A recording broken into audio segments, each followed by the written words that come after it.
Gak, sebenarnya gak korban ini motor kesamplok ini, mobil habis itu. Motor bocor, samplok itu jadi. Dalam rekaman video amatir warga, 2 pengendara sepeda motor dievakuasi warga untuk dibawa menuju Rumah Sakit Umum Daerah Dr. Sujati Purwodadi, Grobogan, Jawa Tengah.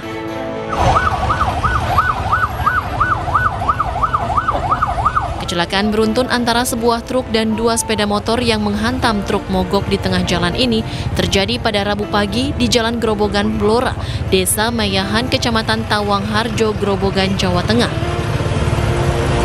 Menurut warga, kecelakaan beruntun terjadi ketika truk pengangkut biji kopi mogok di tengah jalan pada Selasa dini hari.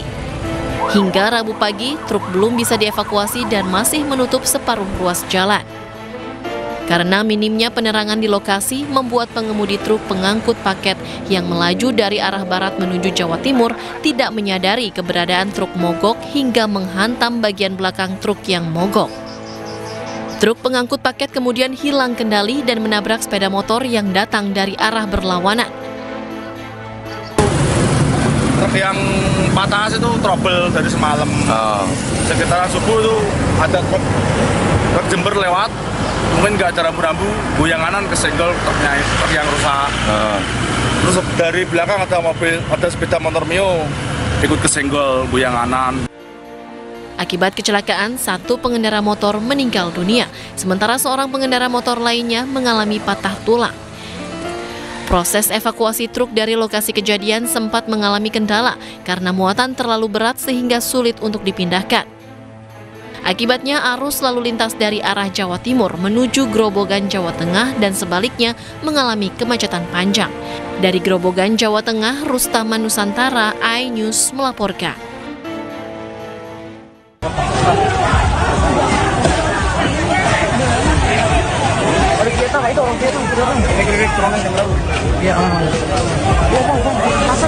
Kericuhan antar supporter timnas Indonesia ini terjadi di ring luar Stadion Utama Gelora Bung Karno, Senayan, Jakarta Pusat, Selasa malam. Kericuhan pecah usai wasit meniup peluit panjang yang menandakan berakhirnya pertandingan dengan skor 0-1 untuk Vietnam. Kekalahan timnas Garuda pada laga final AFF U23 melawan Vietnam memicu keributan antar supporter yang diawali saling lempar flare dan berlanjut pada aksi baku hantam. Polisi yang bergerak cepat akhirnya berhasil mengendalikan situasi sebelum keributan semakin meluas. Sedikitnya 22 orang yang diduga terlibat kericuhan ditangkap polisi. Hingga Rabu pagi, ke-22 supporter yang ditangkap masih menjalani pemeriksaan di Polres Metro Jakarta Pusat. Ada banyak motif ya, ini masih motif ataupun latar belakang yang memotivasi para pelaku untuk melakukan penusukan masih dalam pemeriksaan lebih lanjut. Untuk pemicu sendiri masih dalam pendalaman juga. Karena pemeriksaannya secara maraton dan kejadiannya pun juga tadi malam, info yang kami dapat juga masih dilakukan pengembangan dan pemeriksaan lanjutan. Ada korban luka tusuk info? Luka tusuk kita dapatkan info ada 1 orang. Sementara akibat kericuhan, 2 orang dikabarkan terluka dan 1 diantaranya terpaksa dibawa ke rumah sakit. Dari Jakarta, Rani Sanjaya, iNews melaporkan. Dan pemirsa News Sore selanjutnya akan ditemani rekan saya Diandra Mukni. Halo Diandra, selamat sore. Ada informasi apa lagi selanjutnya di News Sore? Halo, selamat sore David dan juga pemirsa. Usai jeda News Sore akan kembali menghadirkan beberapa informasi menarik di antaranya.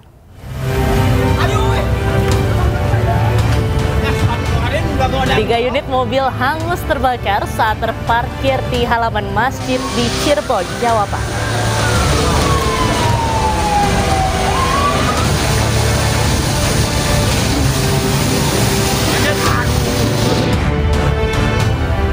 Keluarga berharap keadilan akan datang untuk diplomat Kemlu Arya Dharma.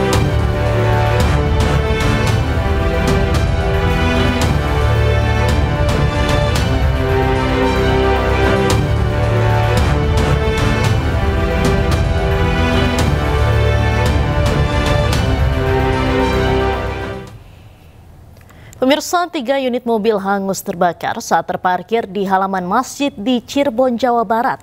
Diduga kebakaran dipicu saat sopir angkot berusaha memindahkan bensin dari tangki ke jerigen.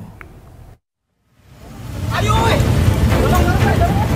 astagfirullahaladzim, nggak mau ada yang dorong.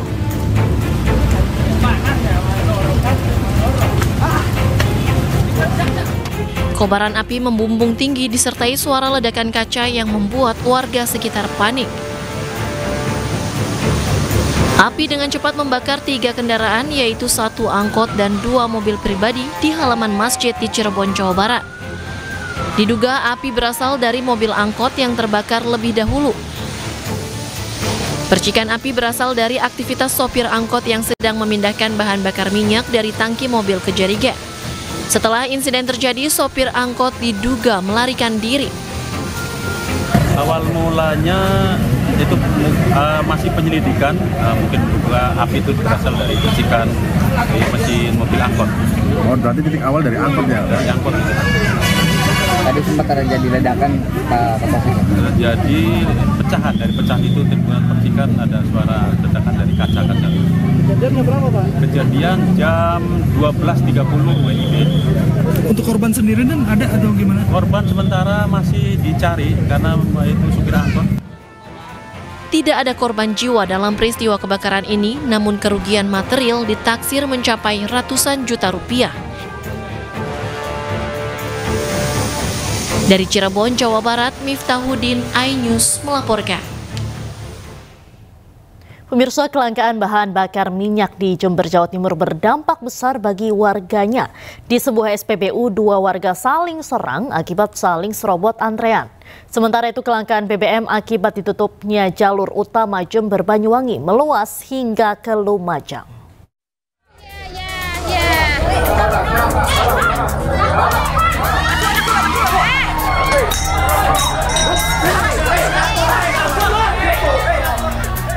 Kericuan antara pembeli terjadi saat mengantri bahan bakar minyak di sebuah SPBU di Jember, Jawa Timur. Seorang pria menyerang pria lainnya karena kesal setelah antreannya diserobot. Di tempat lain, seorang warga bahkan pingsan karena kelelahan akibat mengantri BBM. Warga yang tak sadarkan diri ini kemudian dibawa ke kantor SPBU untuk mendapatkan pertolongan pertama. Kayak gini, yang diperbutkan kan memang pengiriman kan masih belum lancar ini kan. Itu. Dari Banyuwangi kan ditutup, faktor utama kan itu. Di SMPN 7 Jember, seluruh ruang kelas kosong. Guru meminta murid untuk belajar secara daring dari rumah. Arahan ini sesuai dengan surat edaran Bupati Jember terkait kelangkaan BBM. Sesuai dengan yang tercantum di surat edaran bahwa hingga nanti kondisinya sudah kondusif. Jadi ini memang kami selalu koordinasi karena kami di bawah naungan Dinas Pendidikan ya. Jadi selalu ada koordinasi dengan pihak Dinas Pendidikan. Selain itu, antrean panjang kendaraan roda 2 maupun roda 4 juga terjadi di sejumlah SPBU di Lumajang, Jawa Timur sejak 2 hari terakhir. Warga rela antre berjam-jam untuk mendapatkan BBM jenis Pertalite maupun Pertamax yang sulit didapatkan. Bahkan warga dari Jember juga ikut mengantri di SPBU di wilayah Lumajang lantaran susahnya mendapatkan BBM. Ada 1 jam lah. 1 jam ya. Ini antreannya masih banyak ya, Pak? Iya, belakang panjang kan.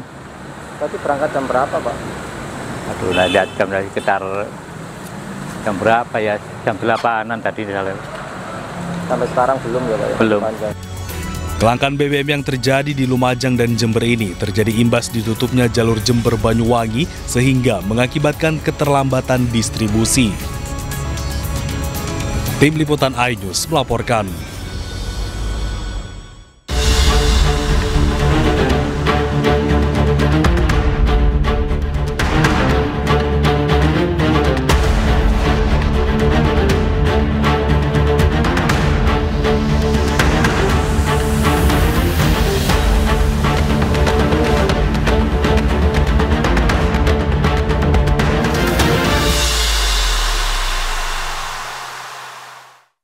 Pemirsa, polisi mengungkap sejumlah fakta terkait kematian diplomat muda Arya Daru Pangayunan. Polisi menyimpulkan kematian Arya tidak melibatkan pihak lain, namun temuan polisi berbanding terbalik dengan keyakinan keluarga.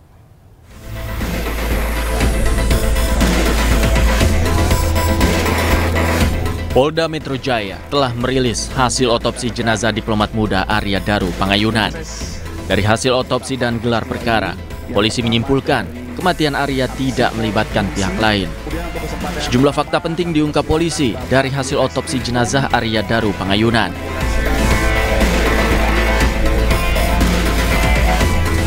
Pertama, polisi tidak menemukan kandungan racun dalam tubuh Arya. Namun, polisi menemukan kandungan parasetamol dalam tubuh Arya dan diduga Arya mengkonsumsi obat flu sebelum meninggal. Polisi juga mengungkap sejumlah luka yang terdapat di bagian kepala Arya. Sementara itu, selama ini Arya diketahui sering mengakses layanan kesehatan mental. Dari pemeriksaan digital forensik, polisi menyimpulkan tidak ada konten bermuatan ancaman dalam ponsel Arya. Fakta lain yang diungkap polisi adalah saat jenazah Arya ditemukan, posisi tangan dan kakinya tidak terikat sama sekali.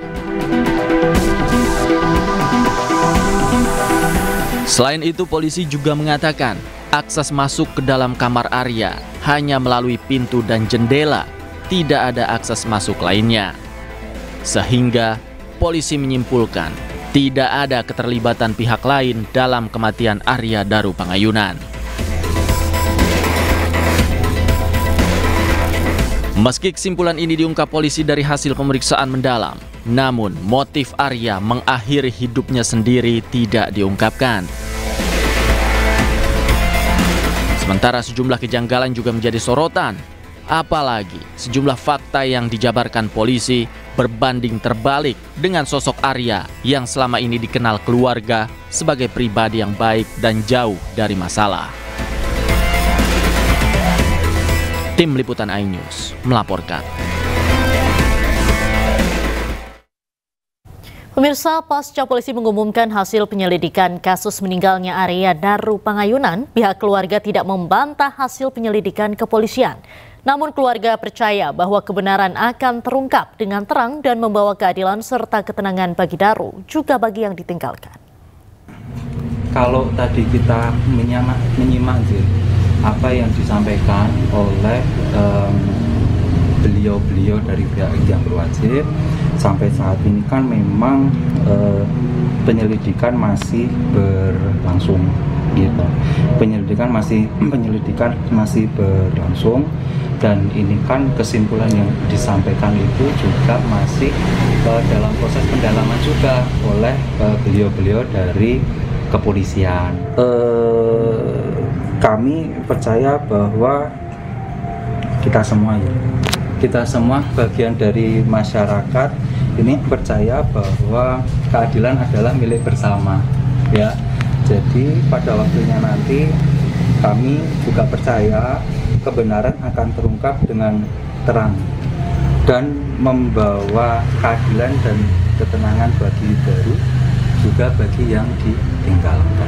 Nah, terkait dengan beban kerja, Mas, perlu kami sampaikan juga bahwa namanya orang bekerja itu kan pasti ada beban, gitu.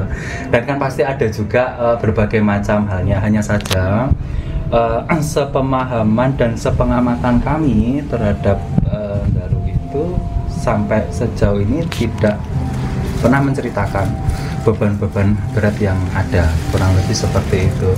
Memang segala sesuatu itu didiskusikan, dikomunikasikan antara suami dan istri ini dengan cukup baik. Sebelumnya Polda Metro Jaya telah menyita 103 barang bukti yang diamankan dari sejumlah lokasi. Di antara barang bukti tersebut, polisi juga menemukan alat kontrasepsi.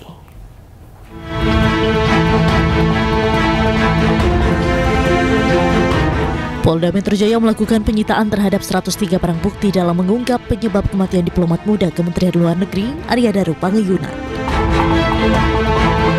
103 jenis barang bukti itu dibagi dalam 3 klaster. Pertama, barang bukti dari kantor ADP. Lalu barang bukti di tempat kos korban. Berikutnya barang bukti dari keluarga korban maupun dari saksi-saksi yang lain. Barang bukti itu kemudian dianalisis untuk menentukan penyebab kematian korban.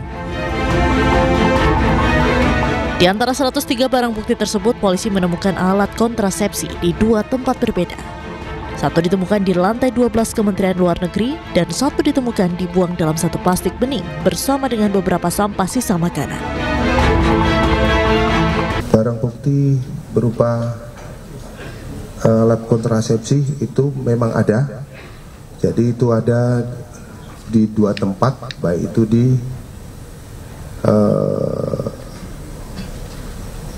yang dibuang dari kamar dan ada juga ditemukan di tas gendong yang ditemukan di lantai 12.